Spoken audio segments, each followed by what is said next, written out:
learn the values, shared knowledge, and expected behaviors necessary in order for them to assume their roles in an organization helps an individuals to align their values with the organization's culture, and it also helps newcomers to adapt themselves with their co-workers, work procedures, and the other corporate realities. Organizational socialization can be divided into several stages.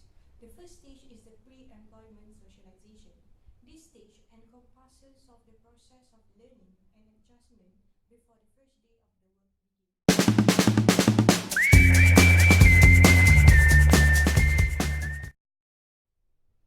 The main problem with pre-employment socialization is that outsiders often rely on indirect information about what it is like to work in the organization.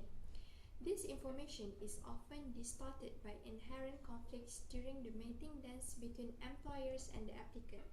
One of the conflict occurs on the difference between the employer's need and the applicant's need. The employer's need is to attract qualified applicant, while the applicant's need is to gain complete information in order for them to make a right decision on the employment decision. Use the fly paper approach in order to attract the interest of qualified applicant to fulfill the need. But this approach unfortunately failed because it only described the positive aspect of the job, causing the applicant to accept the job offers based on incomplete and false expectation. Another conflict that may distort the information exchange process occurs when the applicant avoid asking questions about the company because they want to convey a favorable image to their respective employers.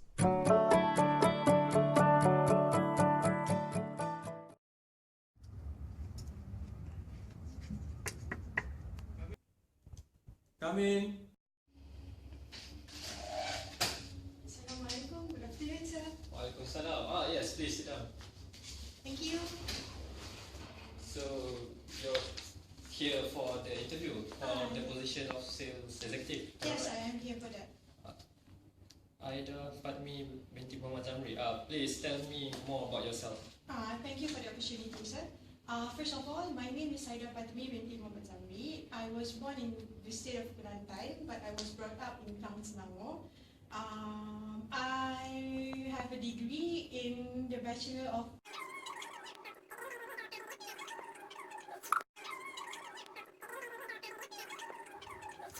This job requires full commitment from you. Do you have any question about this job? No, I don't have, sir.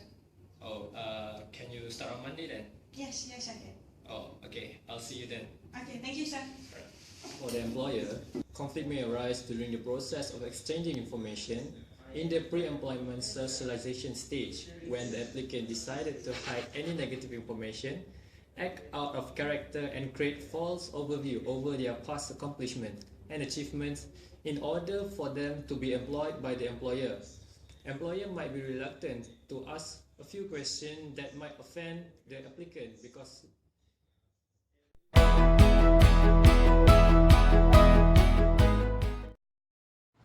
Come in. Good afternoon, madam. Hi, good afternoon. Have a seat. Thank you. Alright. So, are you here for the interview? Yes, I am here for the interview, madam. Alright, so can you briefly explain about yourself? So first of all, this is my resume. Alright. Okay, so for your information, my name is Aida Fatmi binti Muhammad Zamri. I was born in Kelantan but was brought up in Klang Selangor. I have a degree in Bachelor of Corporate Administration from UiTM.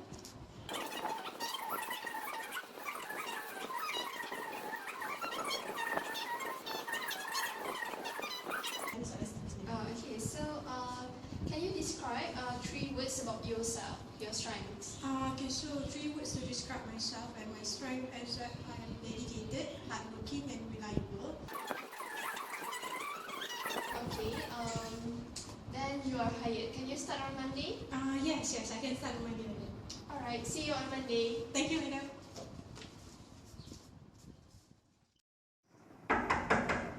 Come in. Good afternoon, madam. Hi, good afternoon. This is the report about Telaga Biru that you have requested me to do. interview. Alright. Are you sure this is the report that I have requested? Yes, madam, this is it. Anything wrong with it, madam? But it seems quite different from what I have told you. Redo.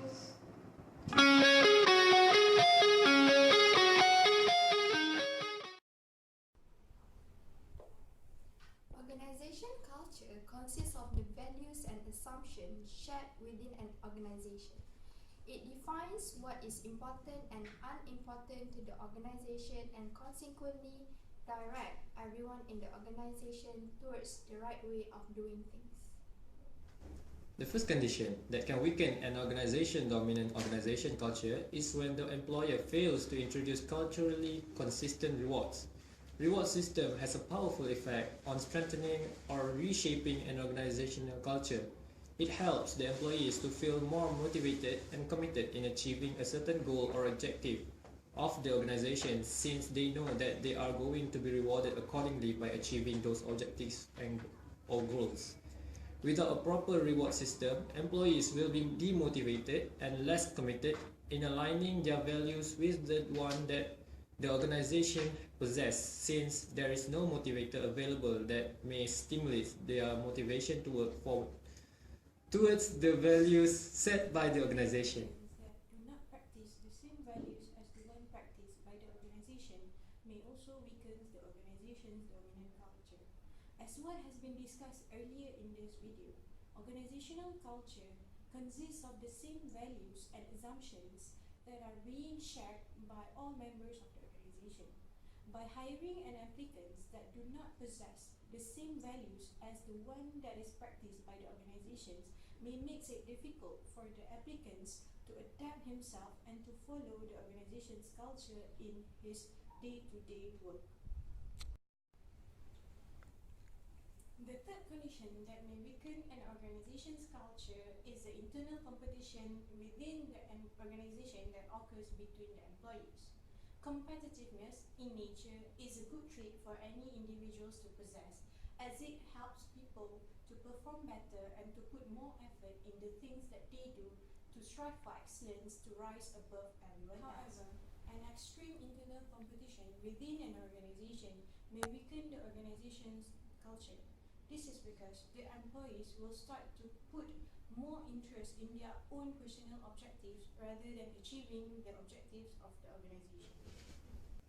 Last but not least, an organization's dominant culture may be weakened through the lack of commitment given by the management of the organization in making sure that the organization's dominant culture is being practiced by every member of the organization. Lack of strategy and emphasis about the dominant culture by the management of the organization may lead to the lack of awareness among the employees of the organization about the culture. These employees will not be able to understand clearly on the values emphasized by the organization, what is regarded as important and unimportant to the organization, and the correct goals and objectives that the organization may have for the employees to align theirs with. Some top management of an organization may be too eager in changing the culture of the organization that they fail to notice that some of their employees may not be ready yet to embrace the changes. This will also lead to the weaken in the dominant culture of the organization.